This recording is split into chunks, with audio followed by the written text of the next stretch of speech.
ny mofinaina isan'andro atolotry ny mpitandrina rakotina valina maoly.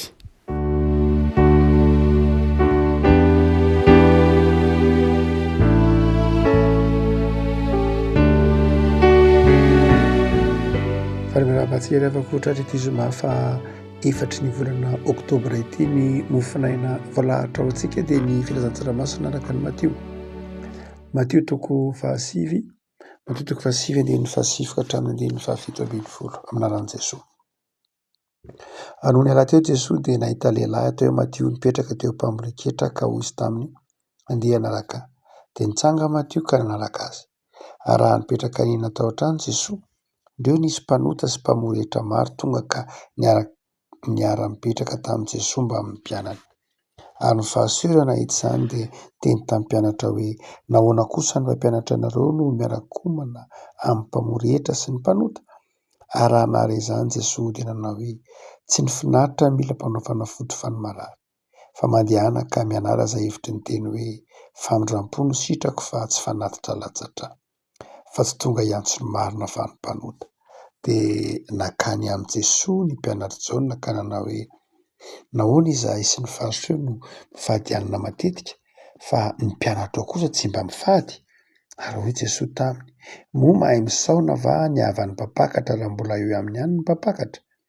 Fa ho avy ny andro izay hanesorana ny mpampakatra hiala aminy, dia amin'izay vao hifady izy. Ary tsy misy olona manampina lamba tota amin'ny tapatamba tsy mbola voalona, fa ny vaovao izay natampina dia handrofotra ny lamba ka hitatra ny tritra.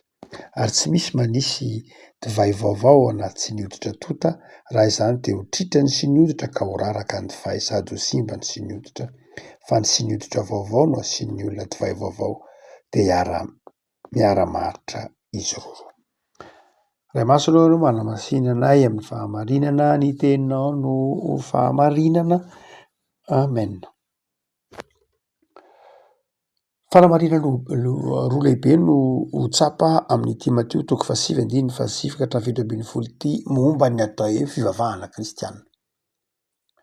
Misy hevi-diso anankiroa izany izay ahitsiny Matio momba ny atao hoe fivavahana kristianina tarafina amin'ity. Misy hevi-diso anankiroa ahitsiny tantaran'i Jesosy eto raha ahitsiny Matio.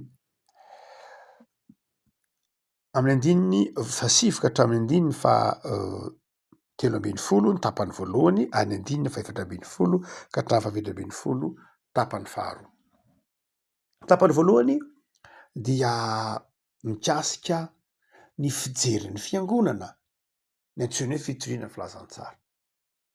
Mijery ny fiangonana izay tiany Matio takarintsika hoe inona marina tokoa moa no asan'ny fiangonana, inona izany atao hoe mitory ny filazantsara izany, inona izany atao hoe mitory an'i Kristy velona nandresy ny fahafatesany izany. Ny tranga dia Jesosy miara-nipetraka tamin'ireo mpamoretra. Dia tonga ny fariseo nizakazaka nitsara an'i Jesosy, nametry am-panontaniana tamin'i Jesosy ny mpianatra, manao hoe inona ty ataonareo?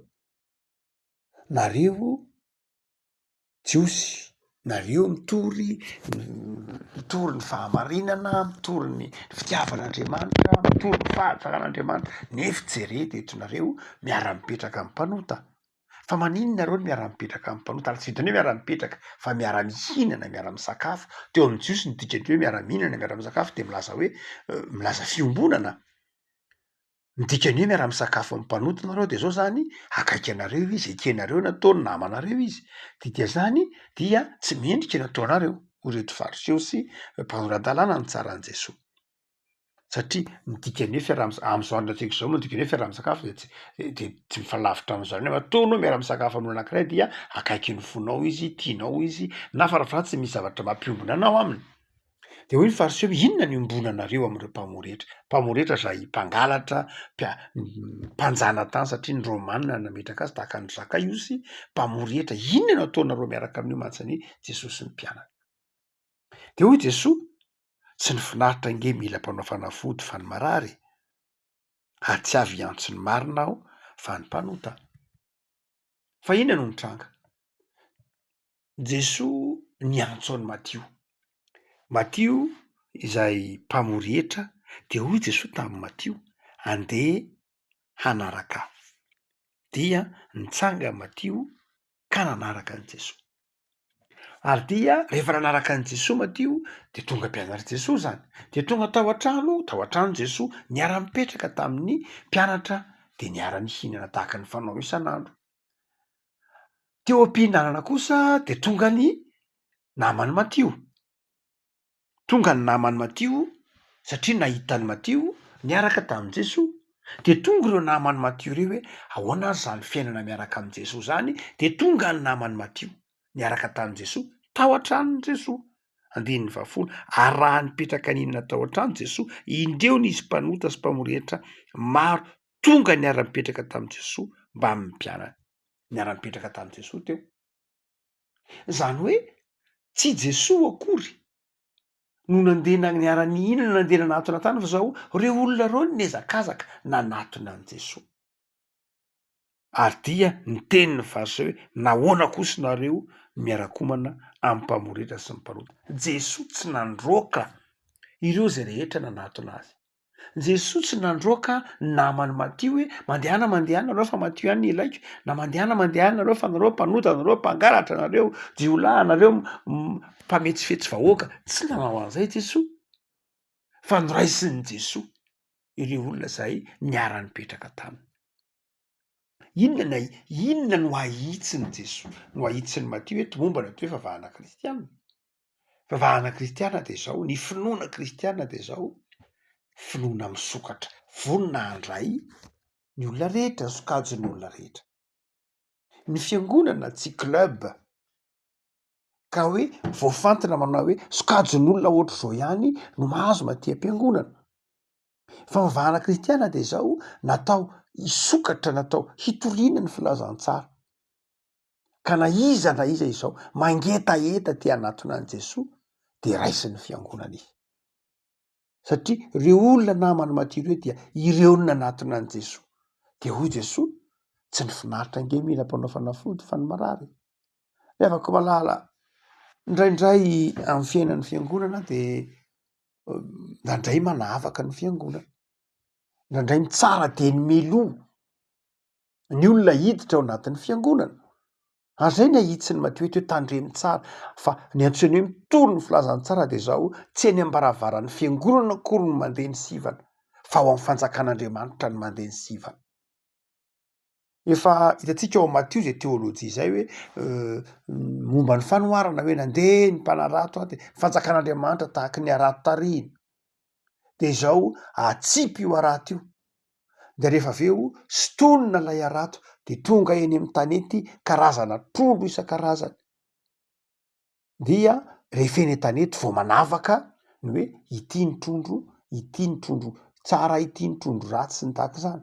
Zany hoe ny fanavahana de tsy any anaty ranomasina akory. Tsy ny arato ny manavaka hoe ity le trondro raisina, ity le trondro tsy raisina. Fa any amin'ny fiafaran'izao tontolo zay vao mandeha ny fanivanana. Satria mantsy ny kristianina na ny fiangonana ety ambonin'ny tany de efa manivana izy. Ety ambonin'ny tany de efa manavaka izy hoe ity voavonjy, ity tsy voavonjy. Ity de atao hoe olo-masina manokana, ity de atao hoe olona tsy masina manokana. Tsia, fa ny asan'ny fiangonana de toy ny arato tarihina hoy Jesosy. Mazava be ny fanoharana nataony ao amin'ny Matio 7:10. Toy ny arato tarihina ny fanjakan'Andriamanitra. Ka izao zay rehetra manatona dia raisina. 10:10 ary ny fanjakan'Andriamanitra tahaka ny arato tarihina zay nalatsaka tao an-dranomasina ka mahavory ny samy hafa karazana rehetra. Ary rehefa feno zany de tarihina eo eny an-tanety de mipetraka ny olona ka mifantana ny tsara izay ataony ao-karina fa ny ratsy kosa nariny. De tahaka izany hoy Jesosy. Zany hoe raha mbola am'izao andro antsika zao de zao mbola mpanarato itsika, tsy mbola fotoana fanivanana zao. Fa ny Fariseo eto de zao mbola vao eny am-piandohana de efa zao mipetraka eo amin'ny toeran'Andriamanitra. Indraindray sanatria zany mipetraka eo amin'ny toeran'Andriamanitra isika. Mbola any am-piandohana tsika de efa manivana hoe nao de tsy izy. na amin'ny fiantsony io na amin'ny andraikitra io na miditra eo anatin'ny fiangonana avy hatrany dia mipetraka sanatry iny zany eo amin'ny toeran'Andriamanitra. Tonga de manivana mbo eny amin'ny varavaram-piangonana de efa manivana hoe ianao de tsy manana anjara aty, ary dia zay no ahitsy ny Matthieu eto amin'ny fariseo sy ny mpanoran-dalàna hoe tandremo tsara fa indraindray misy mpino fariseo zay manavaka manao hoe ianao tsy mendrika, ny olona ohatr'izao ihany mendrika, fa hoy Jesosy eto manao hoe tsy avy antsy ny marina. Ny antsoina hoe fitoviana fialantsasatra de fanekena hisokatra amin'ny olona rehetra, famelanan'Andriamanitra hiasa amin'ny olona tsirairay avy. Andriamanitra no miasa ao anatin'ny olona rehetra ary mamelan'Andriamanitra hiasa malalaka, mampitovy ny olona rehetra eo anatrehan'Andriamanitra. Zay ny filazantsara. Mitovy ny renesin'ny olona rehetra amin'ny filazantsara, tsy manavaka n'aiza na iza, fa anjarany tsirairay rehefa avy eo no misafidy hoe handray ny fiainana ve izy tsy handray ny fiainana, ary any amin'ny andro farany de Andriamanitra navaka hoe iza ny nandray ny fiainana, iza ny tsy niva. Afaka malala zay ahitsy ny tompo areto izao, lay toe-potsika mora mitsara, le toe-potsika mieritreritra ny tenantsika ho tsara sy madio mandrakariva, fa mieritreritra ny hafa ho tsy tanteraka. Tsy diso akory ny feritreretanao hoe marina sy tsara ianao, tsy diso zany akory satria ianao manana an Jesoa. Tsy diso ny finoantsika manao hoe tsika zanak'Andriamanitra manana ny tompo, fa izao ny fieritreretantsika ho itsika samy rery ihany manana an'izany, fa ny hafa very de diso indray. Ny ataontsika hoe ny fitsarantsika melomana hoe itsika ihany ny tsara, fa ny hafa tsy anana anjara amin'i Jesoa, zay tsy izy. Ary zay ny ahitsy ny Matthieu eto. Fa ny faharoa dia ahitsy ny Matthieu eto momba ny fivavahana de zao koa, momba finoana zany de zao, misy ndray ireo tahaka ny mpianatra Jaona mpanao batisa, le Esenianina. Mpianatra Jaona mpanao batisa eto, mpianatra Jaona moa zay voalaza eto ady ny faefatra ambin'ny folo Jaona mpanao batisa io. Jaona dia nanana mpianatra zay mpanaraka azy. Jaona dia Esenianina, antsoina hoe Esenianina dia raha sendra mahatadidy isika ny tantaran'ny Baiboly nahitana an'lay Baiboly voasoratra tao amin'ny lavabaton'ny Qumran taty aoriana ady lehibe faharoa, dia lavabaton'ny sy nitahiry ny bokin'ireo Esenianina. Ny Esenianina dia karazana vondron'olona zay nisy andro Jaona, ny tokamonina satria tsy te hifangaro amin'izao tontolo zao. Ny Esenianina dia ireo zay rantsy raha tao anatin'ny fivavahana jiosy ihany, tsy tahaka ny fariseo, tsy tahaka ny sadutseo, fa olona nitokamonina hoe andehantsika hanana fiainana manokana hanaraka ny sitrapon'Andriamanitra ary tsy hifangaro amin'ny rendrarendrany zao tontolo zao, tsy hifangaro amin'ny lotony zao tontolo zao, de tao lay communauté io. Zay ny antsoina hoe Esenianina, communauté de Qumran, zany hoe lay olona maromaro zany izy, fianakaviana maro, de tao izy ny aina ny fiainana miaraka amin'Andriamanitra. Tahaka ny Jaona mpanao batisa de mazava ho azy fifehezantena ny ainany tao, fifadikanina, fitandremana amin'ny fahasalamana, fitandremana amin'ny sakafo, fitandremana amin'ny zavatra maro samihafa. Dia gaga be izy nahitany Jesoa, hoe ahoana koa ary ty Jesoa ty, to miara-misakafo amin'ny olona, to tsy mivady hanina, to malalaka be, to tony daholo ty rehetra ty, fa ahoana ary zany ataon'i Jesoa zany, nefa izy zanak'Andriamanitra, nefa izy mitory ny fitiavan'Andriamanitra, ary maninona dia to malalaka loatra, to ohatran'ny ataontsika hoe libéral raha zay na azo ilazana azy. Fa ahoana ary Jesoa zany? Dia manteny any Jesoa reo. Tantaray marika zao mba ahitsiko io satria ndraindray ao anatin'ny fiaina kristianina, ndraindray misy kristianina zay manana fijery tahaka zany.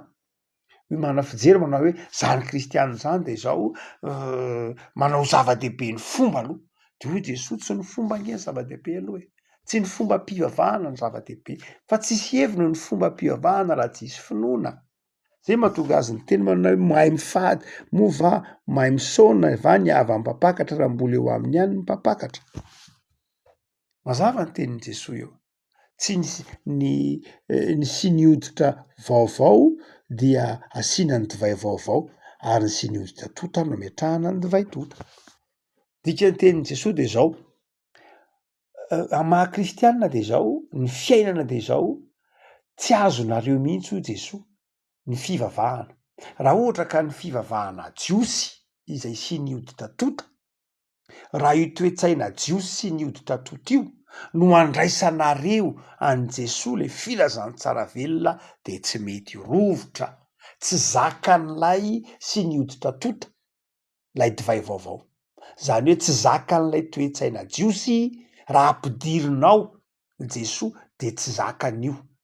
Fa ovana mihitsy ny sy nioditra vaovao no mandray ny divay vaovao. Inona ny dikan'izany? Toetsaina vaovao mihitsy vao afaka mandray an' Jesosy. Fa raha ohatra ka io fombanareo io no andraisanareo an' Jesosy de zao tsy tafiditra ao anatin'io fombanareo io Jesosy fa rovotra io fomba io, zay nazo lazaina azy sy nioditra tota. Zany hoe tsy maintsy miavao fisainana mihitsy isika vao mahazo an' Jesosy. Zay le hoe tsy maintsy mandalo fahateraham-baovao zany. Na ny marimarina kokoa tsy maintsy miova fisainana zay vao afaka miaina ny fivavahana kristiana. Zany hoe ny fiovantsaina ny lasa lohan'ny fomba, fa raha vao lay fomba ny lasa loha de zao tsisy heviny lay izy. Zany hoe ny tiany Jesosy tenenina, tiany Jaona Matio tenenina zany eto mba ho anotsina ny mpianatra Jaona de zao ny zava-dehibe voalohany zao no raiso Jesosy. Miova fotom-pisainana, miova fisainana momba ny hoe voarainao ve Jesosy, mino an' Jesosy ve ianao? Zay le sy nioditra, zay lay sy nioditra vaovao. Ary ary ampidirina ao anatin'ny sy nioditra vaovao, zay vao ampidirina lay fomba mpivavahana maro isan-karazany. Tsy ny fomba akory ny zava-dehibe, fa ny finoana. Ny finoana no miteraka ny fomba, fa tsy ny fomba akory no miteraka ny finoana. Zay ny tiany Jesosy tenenina eto. Ndray nieverin'ny olona fa ny fivavahana dia fitambarana fomba be dehibe. Tsy hoe tsy ilaina akory ny fomba, fa tsisy heviny mihitsy ny fomba raha tsy eo ny finoana. Ary tsika moa mahatsiaro manokana ny réforme am'ty volana oktobra ty, de zao zay ny nahitsy ny réforme. Manao hoe ny fivavahana kristiana de sola fide aloha, ny finoana aloha, zay vao fomba. Fa tsy hoe ny fomba no miteraka ny finoana. Ny fombafomba rehetra dia nesorony reo mpanitsy fivavahana, satria bisy mieritreritra manao hoe zao zany aloha manao karemy mifady anina, manao pénitence, manao zavatra maro isan-karazany. Zay aloha ny voalohany. Zay no amaritana fa mpino ianao, de io ny protestanta tsy zay aloha, fa ny fomba aloha, tsy ny fomba aloha, fa ny finoana. Mino ve ianao fa mato anao Jesosy? Mino ve ianao fa namela heloka anao Andriamanitra tamin'alan'i Jesosy? Mino ve ianao fa tianao io Andriamanitra zay nahazo tontolo zao tompony fahefanana rehetra io, ka mato amin'ny hazo fijaliana ny sanany hamonjy anao? Mino an'izay va ianao? Mino ve ianao fa tsy ny fiezahanao no mahavonjy anao? Mino ve ianao fa tsy ny fombafombanao no mahavonjy anao? Mino ve ianao fa ny fitiavan'Andriamanitra anao nandraisanao famelan-keloka ao am' Jesosy? Zay no voalohany. Ary dia zay no ahitsin'ny Matio eto raha miresaka ny vavahana izy. Tsy hoe tsy ilaina akory reny fomba ataontsika eo am-piangonana reny, aliko ny zavatra ho avy reny, hoy ny epistiolan'io reo, tena ilainy reny, pédagogue reny, mitaizantsika ny fomba. Tsisy heviny mihitsy raha mpitaizy reny, saingy zao tsy reny akory no mitondra antsika famonjena, fa ny finoana ao am' Jesosy. De zay nahitsy eto, aokariny sy nioditra vaovao no ametrahanao ny divay vaovao. Ny inona zany? Ny finoana. Rehefa mitoetra tsara amin'ny finoanao, azonao daholo am'izay ny zavatra rehetra. Rehefa miova ny fijerinao an'Andriamanitra, rehefa miova ny fahatakaro an'Andriamanitra dia azonao ny dikan'ny zavatra eto anaty fiangonana. Fa misy olona tsy mahazo ny nino anatin'ny fiangonana. Tonga ao am-piangonana izy de tsy azon'ilay izy, satria fombafomba no hitany. Fa rehefa ao am' Jesosy ianao, azonao daholo ny zavatra rehetra. Ay ve zay ke ny dikan'izao e? Ay ve ke izao ny dikan'izao? Satria divay vaovao miaraka amin'ny sy nioditra vaovao. Ravaka malala zavatra roa zany no ahitsy eto izao mba manana saina misokatra, aza malaky ny tsara. Manana saina misokatra amin'ny hafa. Omeo chance hoy ireo miteny frantsay zay, raha maha-olombelona, omeo avelony olona iona amin'Andriamanitra na iza. Sokafo ny fonao, sokafo ny fiangonana, iona ny olona amin'Andriamanitra. Fa ny faharoa de zao toetsaina de zao koa, ataovy zava-dehibe ny finoana. Aza mihazakaza manendrika ny fomba aloha, zay ilaina tena ilaina, fa ataovy zava-dehibe ny andraisan'ny olona, andraisanao an' Jesosy. Vavaka tompo am'zao zay noho ny amin'ny fanitsinao ny finoanay, zay tianao ho takatray fa ho an'ny olona rehetra nahatongavanao ety am'izao tontolo izao. amonjy ny olona rehetra, tsy akanavaka no antony atokavana ty amin'izao tontolo zao. Tao aminao zay ho tia ny olona rehetra, hisokatra amin'ny olona rehetra, handray ny olona rehetra. Ary tao aminao koa nefa zay atsiary fa tsy Andriamanitra tompona amin'ny fomba ianao. Tsy Andriamanitra tompona amin'ny endrika ivelany ianao. Tsy Andriamanitra tompona amin'ny endrik'indry zavatra fanaon'olombelona sy ny fomba ny olombelona ianao.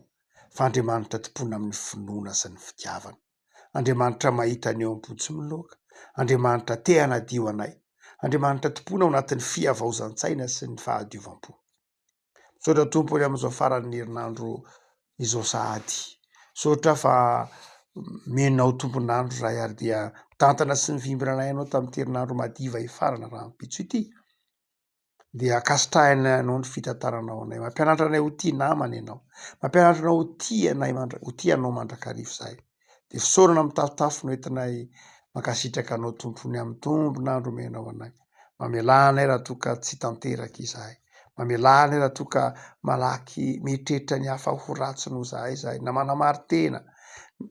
Mamelà anay raha toa ka mieritreritra ny fonanao ho amin'ny fomba fotsiny ihany zahay. Fa tao amin'izay Jesosy atakatra fa ny fitiavana anao sy ny fitiavan-namana no zava-dehibe indrindra eo imasonao Andriamanitra.